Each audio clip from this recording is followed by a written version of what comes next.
Welcome to the My Creative Days podcast, where we will talk about all things DIY, home decor, decorating tips, and creating a beautiful home on a budget. I am hoping our time together will spark a creative idea, help you plan your next DIY, or inspire you to finally tackle that project you keep putting off. Grab your favorite cup of motivation and let's chat.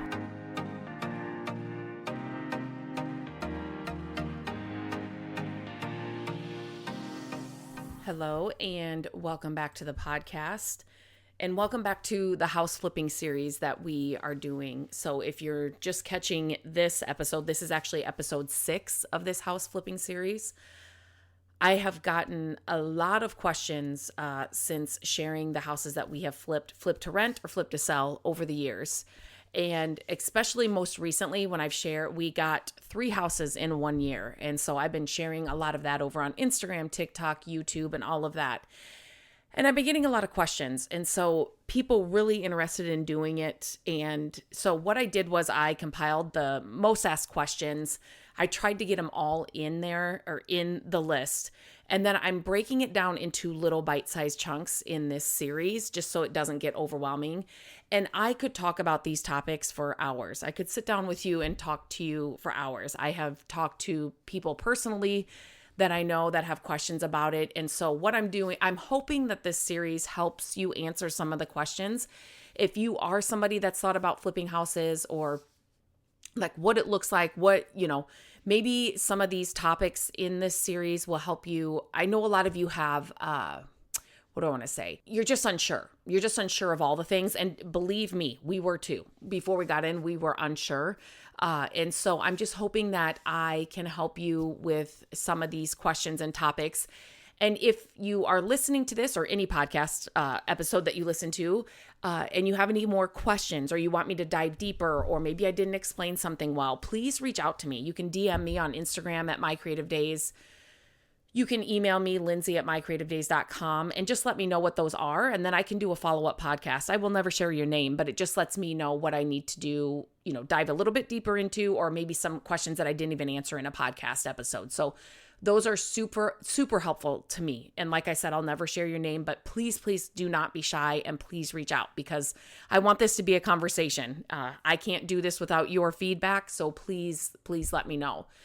So if you've been following along, you already know that. So in the past 5 episodes, we've talked about finding a good flip, how to do that, estimating repairs, creating a budget, timelines, what to DIY and what not, and what to hire out. And today we're diving into one of the most important things that I think you will face during a flip. And it's something that I keep getting questions about in some form. So the unexpected. How do you handle the unexpected things that come up when you're flipping a house? And I have received that question in so many ways. And sometimes it's something specific that I'm sharing while we're doing a flip, and something went wrong and people will have questions about that. Like, wait, what? Did you budget for that? Did you, like all the things. So I'm hoping that this episode will kind of help you. And again, let me know if I need to dive into it a little bit deeper. But I don't care who you are and how long you've been doing this, how long you've been flipping, how maybe you've got friends that have been doing this forever. Unexpected issues are going to always come up in every single project you do. So number 1, know that going in. Every house has its little secrets, right? Some are small, some are big, and some make you want to sit in the car. Been here, done that. Stare out the window and think, what am I doing? What am I doing, right? So I'm going to share how to prepare for surprises mentally, financially, and logistically. So when something pops up, it doesn't derail your entire project. And more importantly, it doesn't derail your spirit. So flipping houses, one of the reasons why I like to share it, on all of my accounts. So if you're watching a video I created, if you're on my website, I share everything about our flips on my website, mycreativedays.com. So that's a great resource for you to check out too. But it's not what you see on HGTV. And that is my goal when I share these projects, because I am telling you, it is not what you're watching on TV. And I think a lot of people get into it thinking that's what it is. And it's just not, right? It's just not that. They are not showing you the real life of flipping houses. And so, but I don't mean to say it can't be fun and it can't, it's miserable. It's not at all. We love it. And we will continue to do it when the opportunities come up, right? So if somebody called us tomorrow and had a house and it fit all the, it checked off all the boxes, we would jump in a heartbeat. So it's definitely something we will continue to do, but it's also not what you see on HGTV, and unexpected things are going to happen. So just know that when you go in. And that's kind of the first part that I'm talking about. It's the mental prep. Expect it before it happens, right? Do not think that you're going to go into a flip and assume that everything will go according to your well laid out plan that we have talked about before in other episodes. It won't, right? So anything DIY, I share this when I'm, flipping a piece of furniture to doing a DIY project in our own home. You need to have a plan B, C, D, E, and F, because plan A is probably not going to work out 95% of the time, right? Or it's not going to work out the way you had thought it would. You have to go into every flip with the mindset of something's going to pop up. And guess what? That's part of the process. It's not a failure. It doesn't mean the house is like you made a bad investment. It's just part of the process. You have to have that mindset going in, right? When you expect those things to pop up, you will react differently. You won't panic. You won't redo the whole budget. You won't assume the deal was a mistake. You'll take a breath, you'll assess, and then you'll adjust, right? The mental posture alone makes you a better flipper. So now we'll talk about the financial prep, right? Your contingency plan. So when we talked about the repair budget in a previous episode, every flip needs a padded budget. Every flip project needs a padded budget. And you can get it down to padding each specific budget, meaning the bathroom, we're going to pad it this. The kitchen, we're going to pad it this. The windows, we're going to pad it this. Usually 10 to 20% of your total renovation budget. And I hate giving out these numbers because they're all going to look so different, right? And every renovation is going to look different. But that's kind of a good number if you're looking for an exact number. Your padded budget is not optional. It is not optional. It's not and you don't want to stretch yourself so far when you're making the offer on the house that you can't pad the budget. Then it's it's a no-go. This house is not a good investment for you. So the padded budget is going to cover things like hidden plumbing leaks, electrical issues, mold behind drywall, structural problems, roof surprises, pest or rodent damage, septic issues, foundation cracks, water damage you didn't see in the walkthroughs. Now, some of these things like a structural problem, and again, every flipper and everybody's going to look different. Something like that, we are definitely, like I said before, that we look for houses within a certain year range. Like we do not want to go probably anything under 1950s and just things that don't have a poured base, houses that don't have a poured basement, and just foundations that are made of, like block basements and things like that. And I know wherever you are listening to this, every house, some people don't even have basements, and some people, don't have poured foundations and all those things. So you just definitely have to have your list of, like Matt and I will walk into a house and it's great. Like we did one house a couple of years ago. We were upstairs and it was a nightmare, but we were great. We were so great about the upstairs nightmare. We're like, oh, this is doable. We can do this. We can do this. And we were literally, Matt was so excited. He thought we were going to finally find one because we went 5 years without having a flip house. And then we went down to the basement and it was an instant no. Like we were so excited, walked downstairs and it was a structural foundation thing. And it's just a no, it's not going to happen. So just know that ahead of time. And that's kind of in the episodes I talked about before this one. I'm taking a quick break from the episode to share some exciting news with you. If you have ever wanted to flip furniture for extra cash, a creative outlet, or to build a business but didn't know where to start, there's never been a better time. My Furniture Flipping Academy is now just $79, which is over $200 off the original price. Inside, you'll learn how to find amazing pieces on a budget or for free, how to transform them step by step, sanding, painting, staging, all the things, how to price and sell for real profit, and even know how to work with brands to grow your flipping business in more ways than you know. And that's just the start. There is so much more waiting for you inside the Academy. We have so much packed inside the Academy. It's completely self-paced. Once you buy it, it's yours for life. There are no deadlines. There's no pressure. We do have a sneak peek inside the link in the show notes. It will give you a glimpse inside the Academy. And here's the truth. Nothing changes unless you do. You can keep waiting for the right time, or you can take this step now. At $79, the price isn't holding you back anymore. So stop hesitating.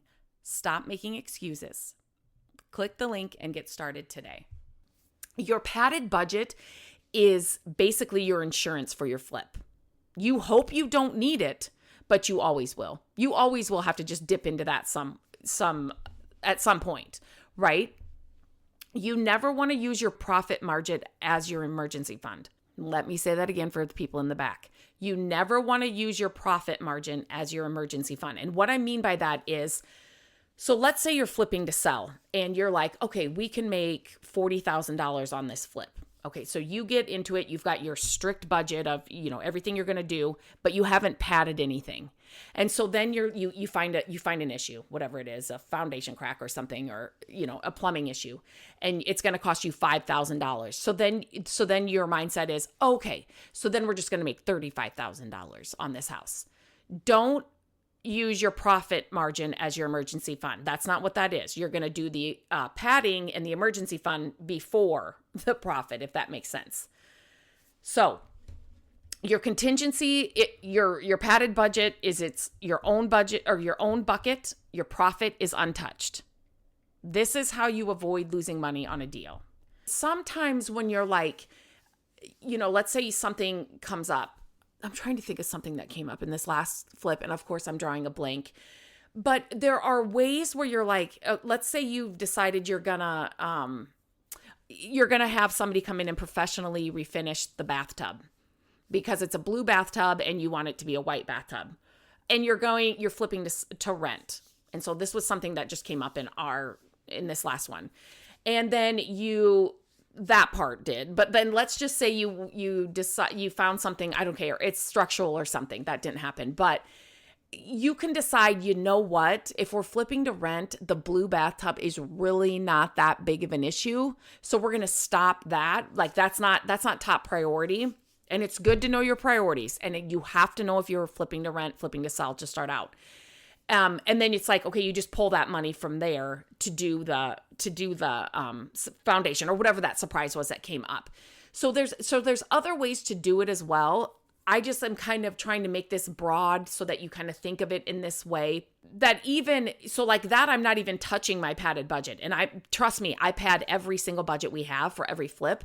I'm not touching my padded budget per se. I'm actually removing a whole project that we thought we were going to do so that I can pay for this surprise. Because that blue bathtubs, it's not a big issue. It might be a big issue if I was going to flip this to sell it, right? That would be a selling issue. But if I'm going to rent it, I'll just go ahead and rent it with the blue bathtub. That's not going to be a big issue for renters. And then when we decide to sell it, I will have somebody come in and then refinish the tub. Okay, so you need to stay calm and flexible. Your flip isn't ruined when you get a surprise. It's just you're adjusting. You're just adjusting. And every time something like this comes up, it's so good for you because it's going to teach you what to really look for next time you walk through a potential flip, right? In the last house, we found that there was this behind this. So you will make sure in every potential flip you go in after that you're going to check that thing. Right? So you're not going to have that. Here's the thing. You can get this surprise in this house. And I'm telling you this now, you can check that off from every other flip that you're ever going to do again. Because number one, you're going to look for that thing. And number two, if that house has that same thing, you're going to know how to budget for it. Do you know what I mean? So don't look at it as a negative thing. There's a lot of positives that can come out of it. Always hit, and here's some things that help me when like these things happen, right? Hit the pause button before you make any major decisions. Just chill out. Just sit with it for a minute, right? Don't force the original plan if it no longer fits. You have to be any DIYing, if for anything, and especially flipping, you have to be flexible. You have to be able to change your plans. Get 3 quotes if the issue is expensive. You want to keep your options open, right? And document every change. So the cost, the timeline, and all of that. And make sure you keep communication open with your contractors, right?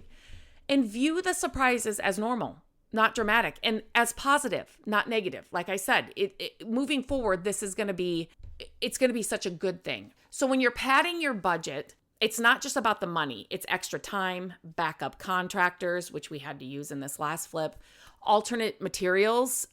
That's something we had to do in this last flip as well. A flexible mindset and a plan for what if, right? If you build these things from day one, you'll never be shocked by surprises, right? It's going to be an inconvenience. I'll tell you that much. And it's going to stink. But you get to the point where you're like, okay, this is part of it. Okay. Oh, in this house, we're going to have this to deal with. Okay.